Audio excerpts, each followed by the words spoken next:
Je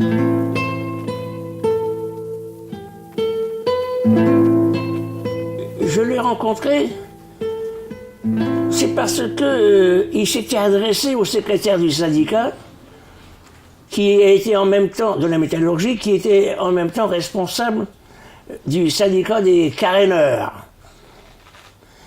Et il m'appelle un jour, il me dit, écoute Walter, il dit, il y a un cinéaste qui vient sur Saint-Nazaire, il voudrait filmer les gars qui travaillent à la carène, autant que je pense souvenir, c'est parce que c'était sous l'égide de l'éducation nationale, quelque chose comme ça.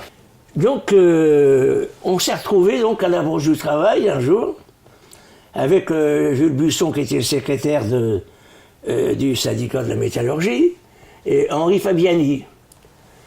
Et Henri Fabiani, il nous raconte, il dit voilà, il dit je suis allé voir la direction des chantiers pour avoir l'autorisation de pouvoir filmer à l'intérieur des chantiers, et il s'est présenté comme effectivement un peu mandaté par l'éducation nationale. Hein. À dire la vérité, je ne sais pas si c'est l'éducation, mais c'était quelque chose de technique quand même. Alors sans aucun problème, et il nous dit, bon bien, c'est Fabiani qui parle, il dit, j'ai demandé à la direction de rencontrer les organisations syndicales qui sont donc bien placées pour raconter le travail des ouvriers. Alors la direction a dit, ben, il y a la CGT, il y a Force ouvrière, il y a la CFTC. C'était pas la CFDT à l'époque. Et c'est ainsi que des relations, parce que je suppose, compte tenu des conversations que nous avions avec Fabiani, je suppose qu'il avait des idées très progressistes, très proches de les nôtres. Hein. C'est ce que j'ai compris. Et puis, donc, il dit, ben voilà, il dit à Busson, il dit, je voudrais voir comment travaillent les caréneurs, quel est leur type de boulot, etc. Et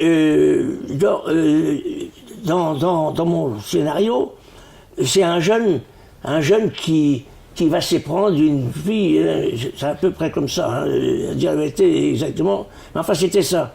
C'est l'histoire d'un jeune ouvrier qui va s'éprendre d'une fille, et je voudrais relater le travail. Alors, ça j'étais pas là à ce moment-là, il y a eu une réunion avec les responsables des caréneurs, Jules Busson et Henri Fabiani. Et Fabiani dit, mais les ouvriers, ils viennent d'où? Alors, il dit, beaucoup d'ouvriers des chantiers, ils viennent de la Brière. Ah bon, qu'est-ce que c'est la Brière? Alors, Busson, il dit, tu connais pas la Brière? Ah ben, c'est des marais, c'est formidable. Il dit, ben, je pourrais pas voir ça. Bon, alors, on convient d'un jour, et puis le secrétaire, il me dit, ça serait bien que tu accompagnes, que tu viennes avec moi, et qu'on aille avec Fabiani visiter la Brière. Il a l'intention de prendre des photos qui lui serviront pour son film. Alors nous sommes partis le matin, nous avons visité pratiquement toute la Brière, Mayen et autres, et puis Busson donnait des explications sur la Brière, sur les gars qui faisaient les toits de chaume, enfin il raconte un peu la vie de la Brière, qui était d'ailleurs, Fabiani était très intéressé par cette chose-là.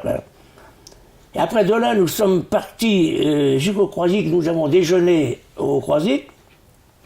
Là, on a rediscuté un petit peu du film. Et après, je ne sais plus comment ça s'est passé là. On s'est revus après, quelques jours après, on s'est revus et il dit, bon bien, nous, on avait proposé pour le titre du film, on avait proposé Au bout de la soupe. Alors, Fabiani, au bout de la soupe, pourquoi? Il dit oui, parce que les gars, les caréneurs, quand ils ont un certain boulot à faire, quand le boulot il est fini, l'expression c'était aller les gars au bout de la soupe. Et puis ils s'en allaient, ils pouvaient être 3 heures de l'après-midi, peu importe l'heure, au bout de la soupe. Et Fabiani, il a dit c'est pas un titre très prenant. Alors, c'est de là, après, dans la discussion, moi j'y étais plus à ce moment-là, que c'est Le bonheur est pour demain qui a été choisi comme titre. Quoi. Après, j'ai revu Fabiani au moment de la... J'ai revu Fabiani au Chantilly. Et là, il y avait des prises de vue dehors, où Jackie Jean, je savais pas que c'était Jackie Jean, qui promenait, si vous voulez, sur le trottoir.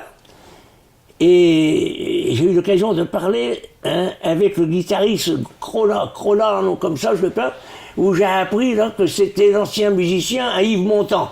Hein. Bon, alors donc là, et après ils sont partis, moi, parce que je travaillais, moi, hein, j'étais pas perdant, là, j'étais au boulot. J'ai pas revu après Fabiani. Et mon grand regret, c'est justement parce que j'avais mis un peu un étouffoir là-dessus, j'en revenais pas. Hein. J'avais vu le film, hein, j'avais vu le film, qui n'avait pas eu un succès à l'époque. Je